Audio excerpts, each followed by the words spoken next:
جو 15 اپریل سے شروع ہو رہی ہے، انشاءاللہ کل سے مسجد ٹھیک 2 بجے شروع ہو جائے گی۔ پابندی وقت کے ساتھ آپ بھی تشریف لائیں، میں بھی حاضر ہوں گا۔ صلوات پڑھوں گا۔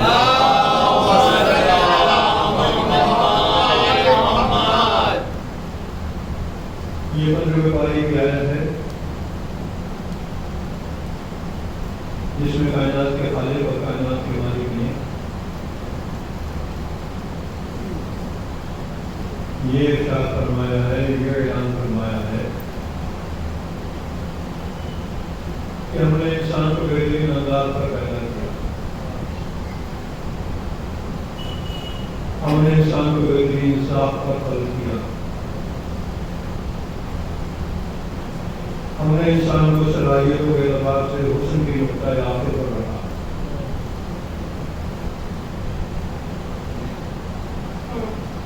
یہ خالق کا اعلان اس انسان کے بارے میں ہے جس انسان کے پیکر وجود کو مٹی سے تیار کیا گیا ہے، مٹی سے بنایا گیا ہے، مٹی سے خالق کیا گیا ہے۔ جیسے کہ سورہ حج میں ارشاد ہوا فَإِنَّا خَلَقْنَاكُم مِّن تُرَابٍ، انسان ہم نے تمہارے قطرے وجود کو مٹی سے تیار کیا۔ سورہ طٰہٰ میں ارشاد ہوا مِنْهَا خَلَقْنَاكُمْ وَفِيهَا نُعِيدُكُمْ، انسان ہم نے تمہیں مٹی سے خلق کیا ہے اور ہم تمہیں مٹی کی طرف واپس بلانے والے ہیں۔ شیطان نے انسان اول کو سجدہ کرنے سے یہی کہہ کر انکار کیا تھا کہ میں اس انسان کو سجدہ نہیں کروں گا، اس لیے کہ تم نے اسے ہاتھ سے بنایا ہے، مجھے ہاتھ سے بنایا۔ ہمارے سماج میں، ہمارے معاشرے میں، ہمارے ماحول میں بھی ہمارے جسم کو جسم خاکی کہا جاتا ہے۔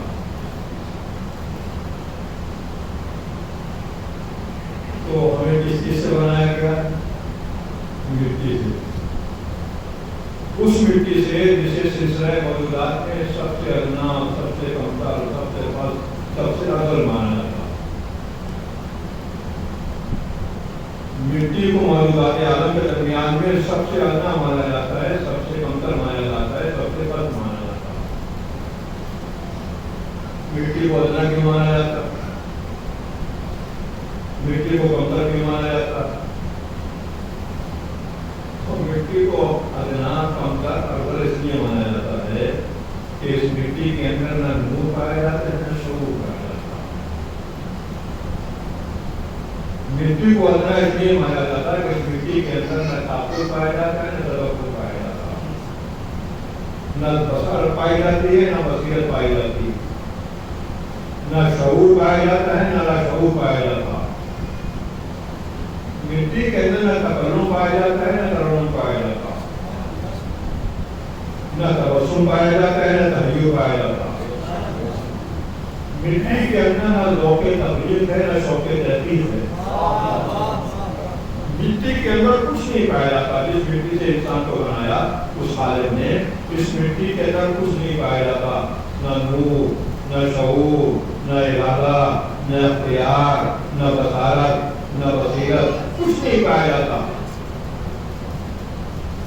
لیکن غور فرمائیں، یہ غور فرمائیں، یہ مٹی جس سے ہمارے قصر وجود کو بنایا گیا ہے، اس مٹی کے اندر کچھ نہیں پایا جاتا، لیکن ذرا غور فرمائیں، وہ پیسہ خالق و قادر ہے جس نے ایسی چیز سے جس کے اندر کچھ نہیں پایا جاتا تھا ہمارے جیسا انسان بنا دیا جس کے اندر سب کچھ پایا جاتا۔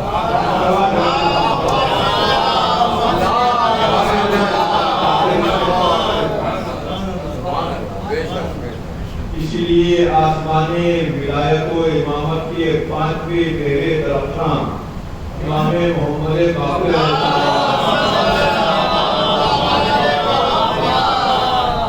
امام بنو فرماتے ہیں کہ ہر انسان کے لیے لازم ہے،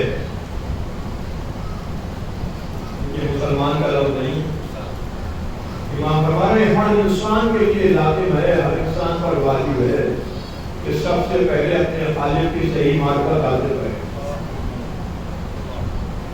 اس لیے کہ جتنا جس کی معرفت زیادہ ہوتی ہے اتنا ہی اس کا ایمان اچھا ہوتا، اور جتنا جس کا اچھا ایمان ہوتا ہے اتنا ہی اچھا اس کا کردار ہوتا۔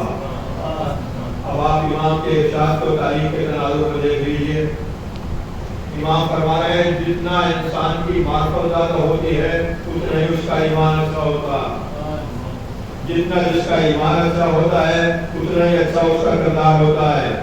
پھر ارشاد امام کی صداقت کو تاریخ کے تناظر میں آپ دیکھ لیں، جو معرفت کی منزل کمال کو پہنچے ہوئے تھے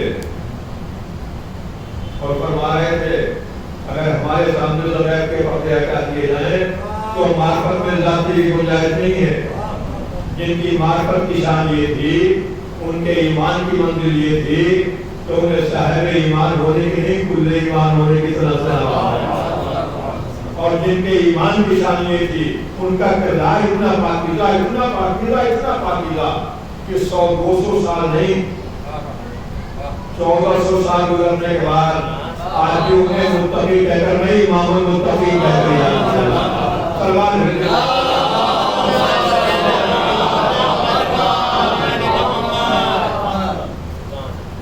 انہیں متقی نہیں کہا جا رہا بلکہ امام اب متقی اور امام المتقی کی کیا فرق ہے؟ دیکھیے مولائے کائنات کو امام المتقین کہا جاتا ہے، تو متقی اور امام المتقین میں فرق کیا ہے؟ اور سامنے کا فرق حدیث کی روشنی میں نبی کریم نے فرمایا، صادق و امین پیغمبر نے فرمایا کہ متقی وہ ہے ہر زمانے کا، ہر زمانے کا ہر بستی کا متقی وہ ہے۔ متقی کہنا اسے دیکھ دے گا کہ اگر اس کی زندگی کے تمام کام مجمع عام کے سامنے پیش کیے جائیں تو اس سے اپنے کسی ایک کام کے اوپر شرمندہ نہ ہونا پڑے۔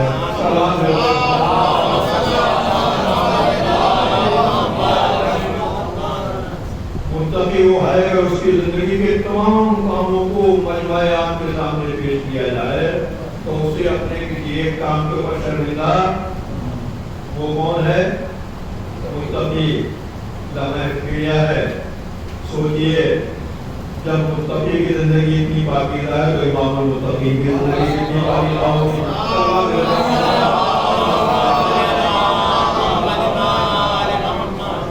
بس امام المتقین کی زندگی اتنی پاکیزہ ہوتی ہے، اتنی پاکیزہ ہوتی ہے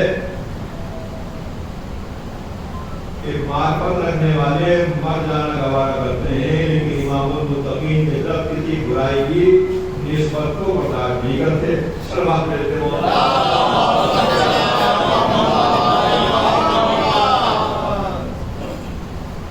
معرفت رکھنے والے مر جانا گوارا کرتے ہیں، لیکن امام المتقین کی طرف کسی بھی برائی کی نسبت کو گوارا نہیں کرتے۔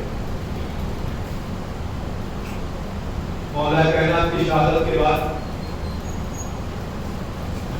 حاکم شام مدینے اور حاکم شام نے مدینے میں آنے کے بعد کہا اگر صحابی پیغمبر علی بن حاتم کو میرے سامنے پیش کرو، لے کر آؤ، میں علی بن حاتم سے کچھ گفتگو کرنا چاہتا ہوں نبی کے صحابی سے۔ نام کیا ہے؟ علی۔ بیٹے کس کے ہیں؟ حاتم کے۔ حاتم کون؟ عرب کا سب سے قریب انسان حاتم، اس کا بیٹا علی جو صحابی پیغمبر۔ حاکم شام نے مدینے آنے کے بعد کہا کہ علی بن حاتم کو میرے سامنے پیش کرو، میں کچھ گفتگو کرنا چاہتا ہوں۔ علی کو حاکم شام کے سامنے پیش کیا گیا، لایا گیا۔ حاکم شام نے صحابی پیغمبر کو دیکھنے کے بعد کہا علی جی کی ملاقات ہوئی ہے مولا کائنات کی شہادت کے بعد۔ حاکم شام نے کہا علی کو بھولے کہ نہیں بھولے، علی کو بلایا کہ نہیں بلایا؟ یہ شہادت مولا کائنات کے بعد ملاقات ہو رہی ہے۔ اور سوال ہے حاکم شام کا صحابی پیغمبر سے، علی تم علی کو بھولے کہ نہیں بھولے؟ علی نے مسکرا کر کہا حاکم شام علی بھلانے کے لائق نہیں، علی بھلانے کے لائق نہیں ہے۔ کہا کیوں؟ اس لیے کہ نبی نے فرمایا ہے علی علی کی عبادت ہے۔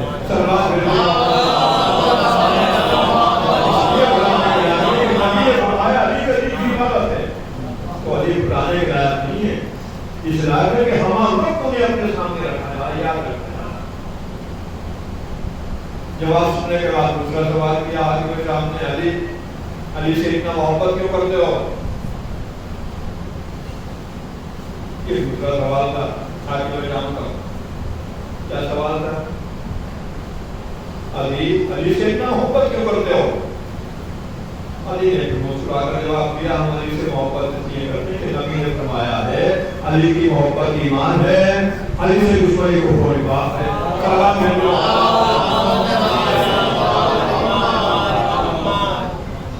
تیسرا سوال کیا حاکم شام نے، علی کی زندگی میں علی کی تعریف کرتے رہے ٹھیک ہے، لیکن یہ باتیں علی کے بغیر جو بیان کرتے ہو، اب تو علی دنیا میں نہیں ہے، باتیں علی کی تعریف میں کرتے ہو۔ صحابی پیغمبر نے کہا میرے شام ہم علی کی تعریف علی کے بعد اس لیے کرتے ہیں کہ کسی کی سچی تعریف ہوئی ہے تو اس پہ چلے جانے کے بعد دی جاتی ہے، نہ مال کا لالچ ہوگا نہ نقصان کا خوف ہوگا۔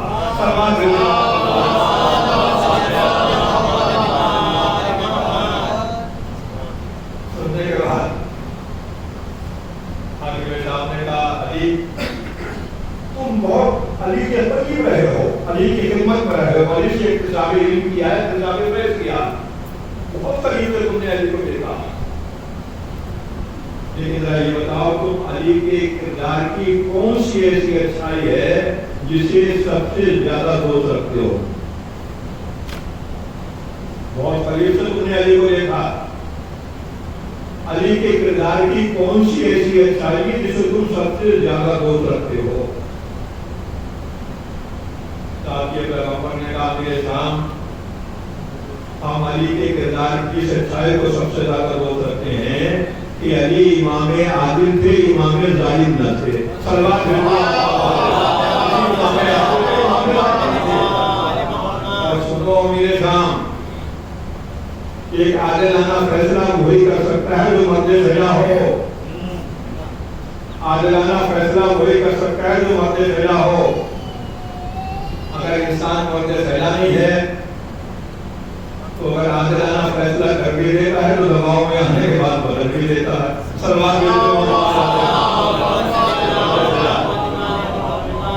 عادلانہ فیصلہ وہی کر سکتا ہے جو مرد سجا ہو، اور علی ایسے سجا ہے کہ ان کی شجاعت کا پسینہ انسانوں نے نہیں ملک میں پڑا ہے۔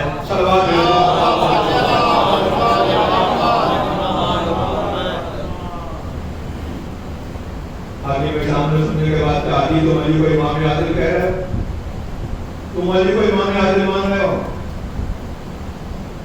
علی نے کسی اور کے ساتھ انصاف کیا ہو تو کیا ہو، لیکن تمہارے ساتھ علی نے انصاف نہیں کیا اور تم علی کو امام عادل کہہ رہے ہو۔ میں نے کیا جملہ کیا تھا؟ امام المتقین وہ ہوتا ہے کہ مار پر رکھنے والا مر جانا گوارا کرتا ہے لیکن امام کی طرف کسی برائی کی نسبت کو برداشت نہیں کرتا. حاکم شام نے کہا علی نے کسی کے ساتھ انصاف کیا ہو تو کیا ہو، تیرے ساتھ انصاف نہیں کیا. اور وہ اس طرح سے کہ علی نے تیرے بیٹوں کو اپنی فوج میں آگے رکھا جو میرے سپاہیوں کے ہاتھوں قتل ہو گئے. علی نے اپنے بیٹوں کو فوج میں پیچھے رکھا جو قتل ہونے سے بچ گئے. تو علی نے تیرے ساتھ انصاف نہیں کیا. یہ نفسیاتی جملہ تھا. علی کے 3 بیٹے مولائے کائنات کی فوج کے بہادر سپاہی تھے جو امیر شام کے ہاتھوں سے جو ہے سپاہیوں کے ہاتھوں درجہ شہادت پر پہنچے. کتنے بیٹے؟ 3 بیٹے. حاکم شام اسی جملے کو یاد دلا رہا ہے علی نے تمہارے ساتھ انصاف نہیں کیا، تمہارے بیٹوں کو فوج میں آگے رکھا جو قتل ہو گئے، اپنے بیٹوں کو پیچھے رکھا جو بچ گئے. تو علی نے تمہارے ساتھ انصاف نہیں کیا. یہ بالکل نفسیاتی جملہ تھا کہ علی کا کہنے والا علی کی محبت میں علی کو برا کہنے کے لیے تیار نہیں کہ بیٹوں کو اپنا یاد دلا دو تاکہ شدت غم کی بنا پر یاد غم کی بنا پر علی کو برا کہنے کے لیے تیار ہو. امیر شام نے یہ کہا اور ایک مرتبہ علی نے کہا امیر شام تیرا ماننا یہ ہے کہ علی نے میرے ساتھ انصاف نہیں کیا اور میرا ماننا یہ ہے کہ ہم نے اپنے امام کے ساتھ انصاف نہیں کیا، اس لیے کہ امام دنیا سے چلے گئے اور ہم دنیا میں زندہ ہیں.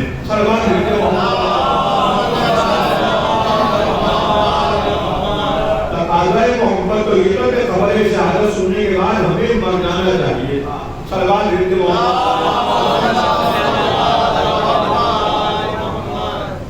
کردار امام کو اتنا باقیدہ ہوتا ہے نہیں. کردار امام اتنا باقیدہ ہوتا ہے کہ پھر مار کھانے والے نہیں، امام کی تلوار سے زخم کھانے والے جو ہے امام کی پاکیزگی کردار کا اعلان کرتے ہیں. جملہ سماعت فرما دیا آپ نے. کردار امام عزیز و اتنا پاکیزہ ہوتا ہے کہ مار کھانے والے نہیں، تلوار سے زخم کھانے والے معصوم ہونے کا اعلان کرتے ہیں. بازار کوفہ میں ایک نوجوان آیا جس کے ہاتھ کی انگلیاں کٹی ہوئی تھی اور اس کی کٹی ہوئی انگلیوں سے کرم و تعالیٰ خون بہ رہا تھا. لیکن پورا کوفے کا بازار یہ دیکھ کر محو حیرت تھا.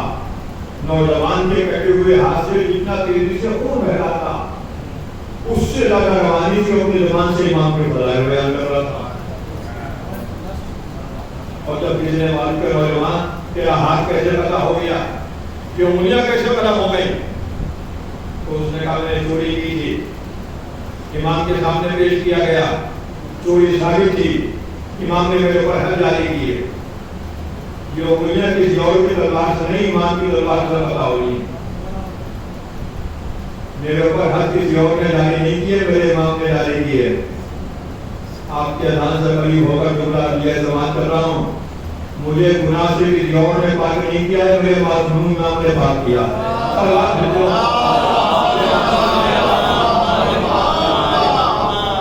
یہ سننے کے بعد بچے سے نوجوان آگے بڑھا اور نوجوان کے قریب آنے کے بعد کہا نوجوان تیری عقل پر افسوس ہے، علی نے تیرا ہاتھ قلم کر دیا اور تو زبان سے علی کے فضائل بیان کر رہا ہے کہ یہ عقل پر افسوس ہے.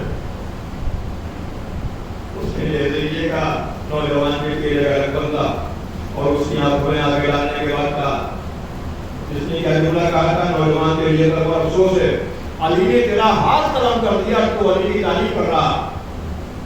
یہ سننے کے بعد اس نوجوان نے اس کی آنکھوں میں آگے ڈالنے کے بعد کہا او دشمن حق سن، علی نے میرے ساتھ وہ کیا جس کا میں حقدار تھا اور میں وہ کہہ رہا ہوں جس کا میرا مولا حقدار ہے.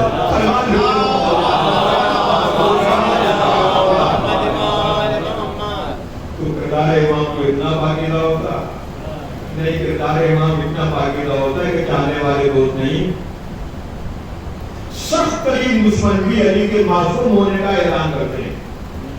سخت ترین دشمن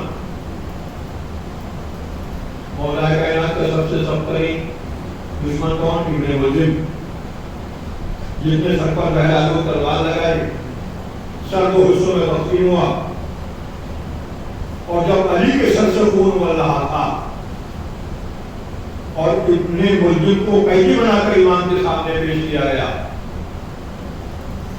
وہ علی جن کا سر شکافتہ تھا، جن کے سر سے خون بہ رہا تھا، انہوں نے اپنے سامنے قاتل کو دیکھا، قاتل کے ہاتھ میں تلوار کو دیکھا، اس کی تلوار پر اپنے سر کے خون کو دیکھا، اور خون میں نہائے ہوئے علی نے،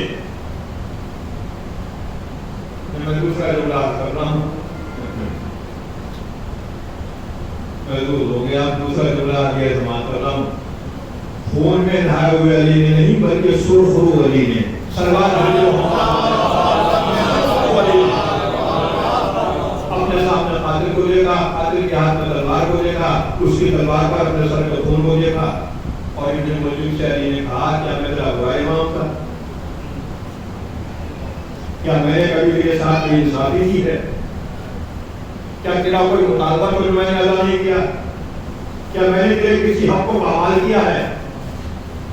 تو نے میرے اوپر قاتلانہ حملہ کیوں کیا؟ پہلے یہ بتا کہ تو نے میرے کردار میں کون سی کمزوری دیکھی، کون سے خرابی دیکھی؟ کیا میں نے تیرا کوئی حق پامال کیا ہے؟ کیا تیرا کوئی مطالبہ کو میں نے ادا نہیں کیا ہے؟ نہیں، تیرے ساتھ نہیں، کیا میں نے کسی کی حیات کے ساتھ کوئی زیادتی کی ہے؟ جس کو بتا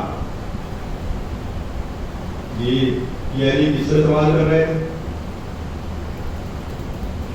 اپنے قاتل سے، تو میرے کردار کی کمزوری کو بتا، اگر کردار پاکیزہ ہوتا ہے تو اس کے اندر کتنا اعتماد ہوتا ہے، اس کو آپ نے ملاحظہ فرما لیا۔ سلام دیتے ہیں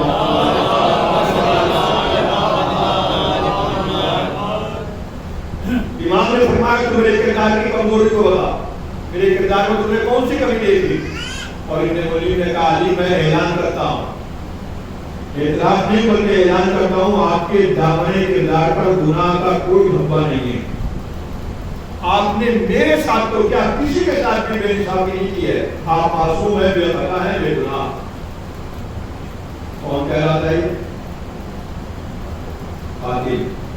جب قاتل نے کہا علی میں اعتراف نہیں اعلان کرتا ہوں، آپ کا دامن کردار گناہوں سے بالکل پاک و پاکیزہ ہے، معصوم ہے، تو امام نے صبح قیامت تک کے انسانوں کو آواز دی میرے کردار کی پاکیزگی کا اندازہ کرو، اس کے اندر یہ ہمت تو ہے کہ سر پر تلوار لگا لے، لیکن یہ حوصلہ نہیں ہے کہ میرے کردار میں خامیوں اور خرابی لگا دے۔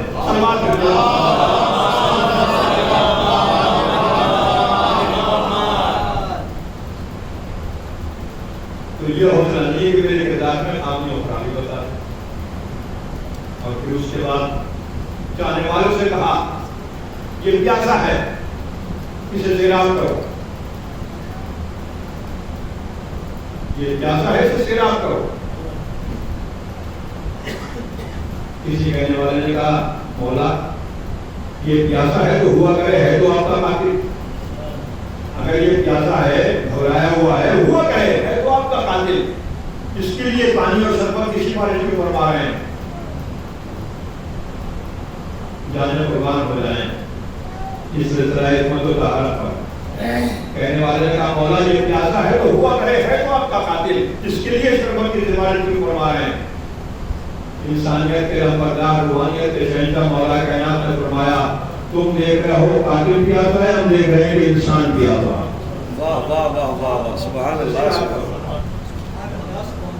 اور اس کے بعد پیغام دیا میں محمد صاحب کو، اور وہ کہنے والا ہوں امام نے پیغام دیا اپنے جاننے والوں کو دنیا میں اس طرح زندگی گزارو کہ لوگ ملنے کے بعد خوشی محسوس کریں،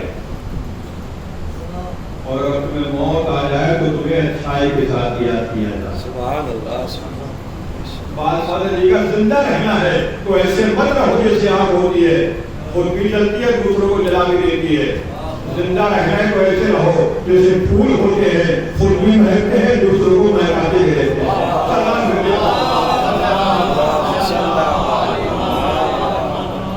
اور پھر فرمایا مسائل کو میں منتقل ہوا، پھر فرمایا نبی صادق نے فرمایا، صاحب کے حکیم پیغمبر نے فرمایا ایسے کردار کے ساتھ گزارو، اور کمال کردار کی یہ کام ہے، زندگی ایسے کردار کے ساتھ گزارو، اور یاد رکھو کمال کردار 3 کام ہے، سن بھی لیں، ذہنوں میں محفوظ بھی کر لیں، اور ہماری زندگی بھی لے آئیں۔ اسی لیے کہا گیا کہ ہمیشہ اچھی باتوں کو سنو، واہ واہ واہ واہ، اچھی باتیں دلوں کو حیات دیتی ہے۔ صلوات دیتے ہیں، ہمیشہ اچھی باتوں کو سنو، لیے کہ اچھی باتیں دلوں کو زندگی عطا کرتی ہیں۔ فرمایا کمال کردار 3 کام ہیں، تمہارے جس عزیز نے، تمہارے جس دوست نے، تمہارے جس پان ملنے والے نے تم سے تعلقات کو توڑ لیا، تم سے شروع کرنے میں پہلے کرو، اور یاد رکھو جو شروع کرنے میں آگے بڑھے گا اسی کو جنت میں جانے کی ضرورت حاصل ہوگی۔ صلوات بھیجتے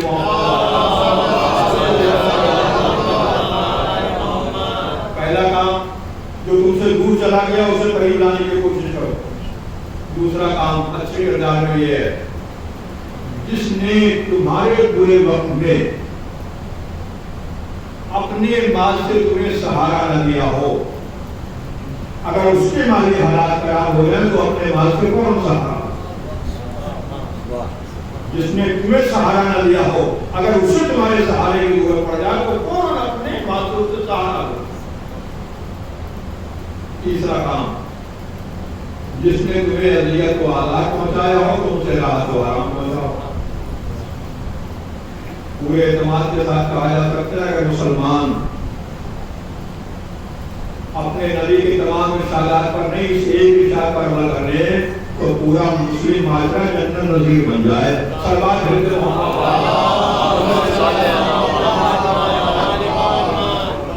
تو جس نے آزاد پہنچایا ہو تو اسے راحت و آرام پہنچاؤ، یہ کہا ہی نہیں کر کے دکھایا، بس مسائل کو برکت کروں گا فتح مکہ کے موقع پر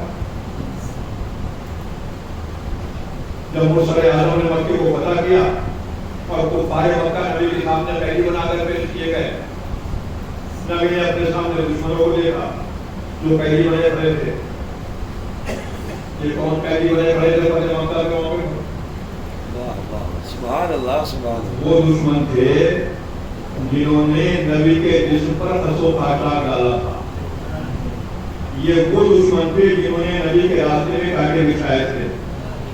یہ نبی کے دشمن وہ تھے جنہوں نے ہجرت کی شب میں قتل کرنے کی مکمل تیاری کری۔ یہ نبی کے سامنے وہ دشمن تھے جنہوں نے وطن سے بے وطن کیا تھا۔ یہ نبی کے وہ دشمن تھے جنہوں نے بے وطن کرنے کے بعد بدر، احد اور خندق کے مار کے لڑے تھے۔ نہیں، نبی کے سامنے وہ دشمن تھے جنہوں نے پیغمبر کے چہرہ کے سینے سے کلیجہ نکال کر چبایا تھا۔ یہ وہ دشمن تھے جنہوں نے نبی کو اتنی اذیتیں دی کہ صاحب القدس عظیم پیغمبر نے کہا اسلام کی تبلیغ میں جتنی زحمت میں نے اٹھائی ہے مجھ سے پہلے کسی پیغمبر نے اتنی اذیتیں برداشت نہیں کی۔ وہ تمام تکلیفیں پہنچانے والے پہلی بڑے بڑے تھے۔ پیغام کیا تھا؟ جس نے آزار پہنچایا اسے راحت و آرام پہنچاؤ۔ یہ پیغام اور یہ سیرت، وہ تمام دشمن قیدی بنے کھڑے تھے فتح مکہ کے موقع پر۔ نبی نے دشمنوں کو دیکھا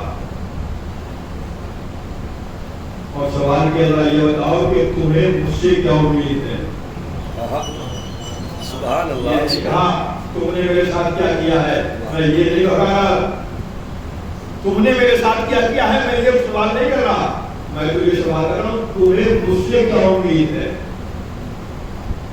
اب تمام دشمنوں نے اقدام ہو کر کہا اخ کریم وابن اخ کریم، آپ ہمارے کریم بھائی ہیں، آپ ہمارے کریم بھائی کے بیٹے ہیں، ہمیں آپ سے کرم کی امید ہے۔ جملے کی عزت محسوس نہیں فرمایا آپ نے۔ نبی نے فرمایا تمہیں مجھ سے کیا امید ہے؟ اور تمام دشمنوں نے کہا اخ کریم، آپ ہمارے کریم بھائی ہیں، وابن اخ کریم، ہمارے کریم بھائی کے بیٹے ہیں، ہمیں کرم کی امید ہے۔ نبی کے دشمنوں نے نبی کو کیا کہا؟ کریم ابن کریم۔